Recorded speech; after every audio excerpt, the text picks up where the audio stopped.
Hello and welcome back to the channel. Today we are going to start with data visualization in R.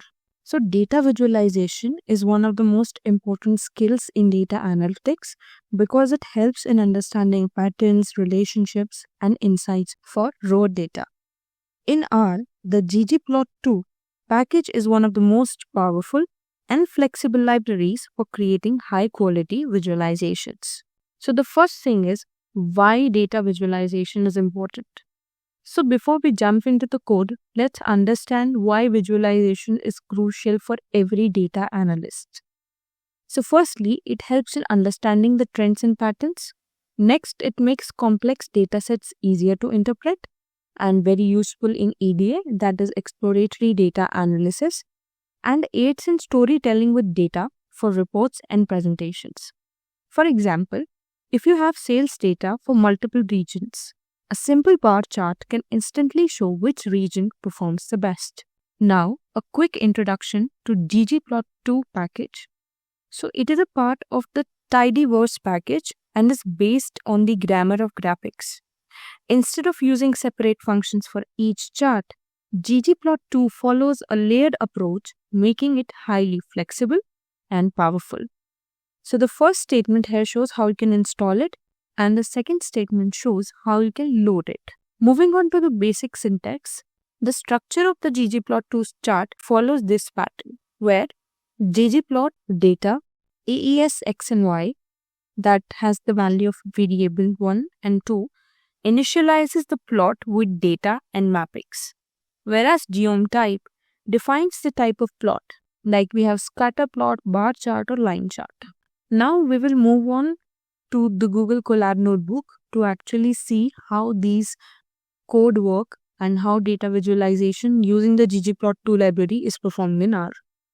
Firstly, we will install the ggplot2 library, and then in the next part, we will load it.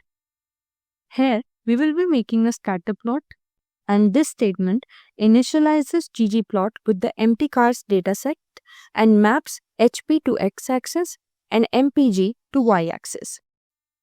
And this geom point, it adds points, that is the scatter plot. This is how it will give us the output. Next, we can add more layers to the plot, and the package allows adding multiple layers like color, size and shape, and these are used for representing different categories or additional variables, whatever is our requirement.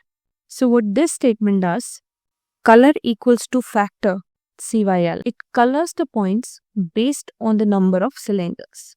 As you can see, cylinders with 4 have orange color, with 6 have green and 8 have blue color. Next, we will understand the layered concept in ggplot2. A ggplot2 chart is built layer by layer, as we know. So data and aesthetics, that is AES, defines X, Y, color, size, etc. Geoms, that defines the type of plot we will use. Scales and themes are used to adjust the appearance, colors and axis. Lastly, faceting, it splits plots into multiple panels. So here, in this code, that is normal, what we understood earlier. This line of code adds a linear regression line to show the trends. And you can see the output here. We have not used the colors here, so we do not have any differentiation right now based on colors. Now that we understand ggplot2 basics, let's explore the most commonly used charts in data visualizations and when to use them. So the first one is scatter plot. It is used when analyzing the relationship between two continuous variables. It helps in detecting trends, clusters and outliers. So here we are plotting a scatter plot of horsepower versus MPG. Simply a geom point creates the scatter plot, and the color blue sets the color to blue, and size 3 increases the point size to 3. And lastly, labs, it adds title and axis labels. Here, as we can see, points are a bit larger from the previous graphs. We have labels on X and Y axis, and also the chart title is there now. Next comes up is bar chart. It is used when comparing different categories, for example, sales per region, population per country, like that way. Here we will make a bar chart for count of cars by cylinder type. Simply factor CYL. What it does, it converts numeric cylinders into categorical values. Geom bar tells us that a bar chart will be created. Fill equals to steel blue fills the bars with blue colors, as you can see in this output. Next, we have a line chart.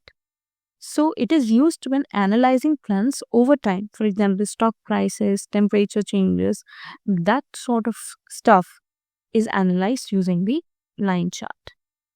Here we have geom line that creates the line plot. Geom point adds data points for better visibility, as you can see in this output. Next, we have histogram. We can use histogram when we need to understand distribution spread of a single numeric variable, and it helps in detecting skewness, normality, and outliers. Here we are plotting a histogram of MPG that will give us the fuel efficiency of the cars. Here simply the normal functions that we understood. What else new here is bin width that equals 3. It controls the number of bars that we are having. And fill equal purple and color equal black define the appearances of the histogram that we are going to plot. Here the output of the histogram is that how it will look like. Lastly, we have box plot. So we can use box plot when analyzing summary statistics like median, quartiles, outliers of numeric data, and it helps in detecting outliers very easily.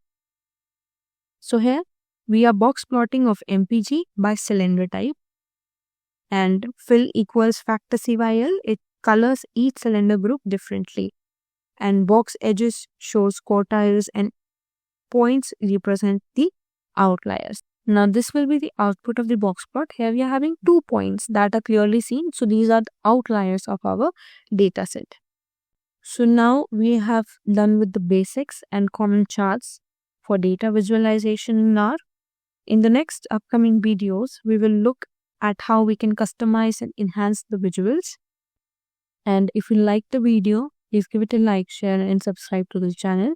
I will see you in the next one. Till then, happy learning.